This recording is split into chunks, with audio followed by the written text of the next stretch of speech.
Peggy 12.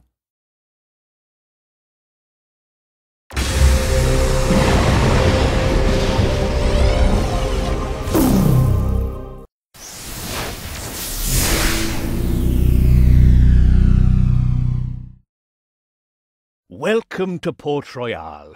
This is your hometown for now, in which you already even own a warehouse.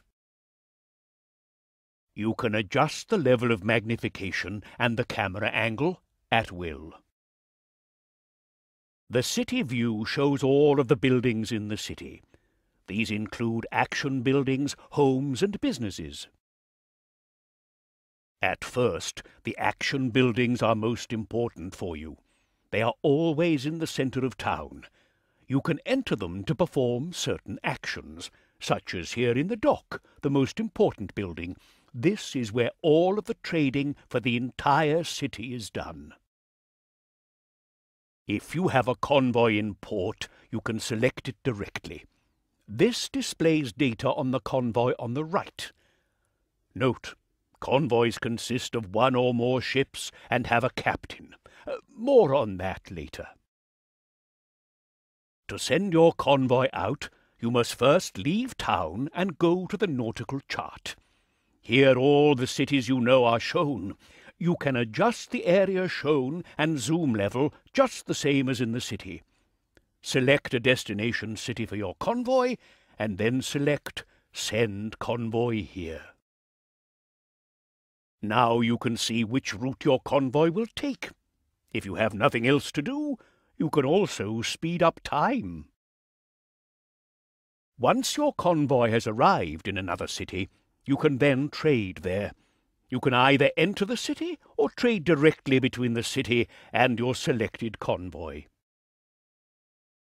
In the trading window, the goods on board your convoy are displayed on the right. In order to sell them, select the goods and move the slider towards the city. Then confirm the trade. I will explain the significance of the prices and quantities displayed later. I now want to tell you more about products and prices.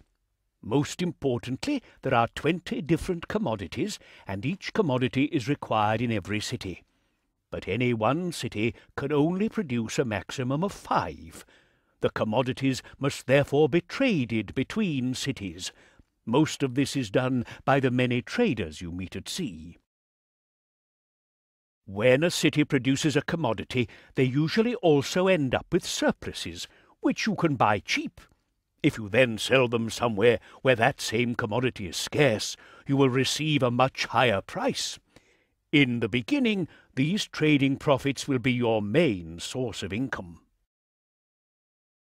In the trading window, those commodities which can be produced in the city are marked.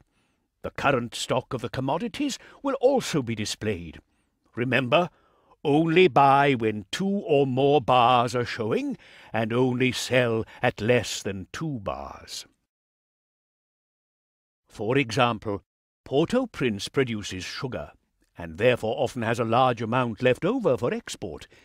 If you buy this product now, the displayed price per barrel may change, because the more goods you buy, the scarcer that commodity is in the city. This can lead to the price rising sharply, because it is always subject to the law of supply and demand. So always watch both the price and the stock of any given commodity.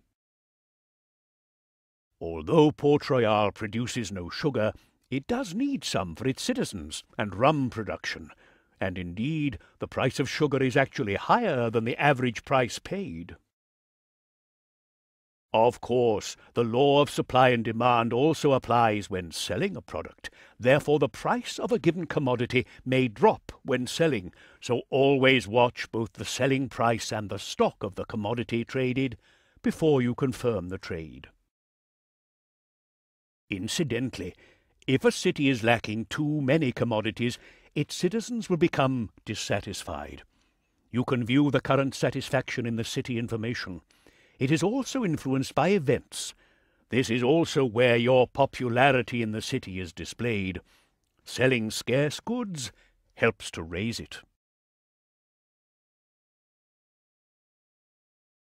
You are sure to have noticed this area of the HUD. Your current cash balance will be displayed here.